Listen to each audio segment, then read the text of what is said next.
Bentrovati al meteo. L'irruzione di aria fredda siberiana avrà conseguenze anche nella giornata di mercoledì 25 marzo. Ma vediamo la previsione nel dettaglio. Sul Veneto condizioni di tempo in prevalenza asciutto e stabile, il cielo si presenterà tuttavia molto nuvoloso e coperto. Vedete, al pomeriggio non si escludono anche dei rovesci sul Bellunese. Temperature fredde, minime comprese tra -3 e 2 gradi, massime oscillanti tra gli 8 e i 10 gradi. Ci spostiamo ora sul Friuli Venezia Giulia, anche qui il cielo sarà grigio e nuvoloso, senza piogge, al pomeriggio non si esclude anche qualche parentesi maggiormente soleggiata. Temperature minime tra lo 0 e i 2 gradi, massime invece tra 6 e 11 all'incirca.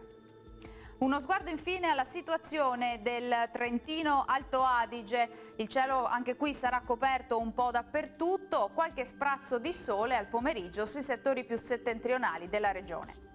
Temperature minime tra -1 e 1 grado, massime invece tra 10 e 11.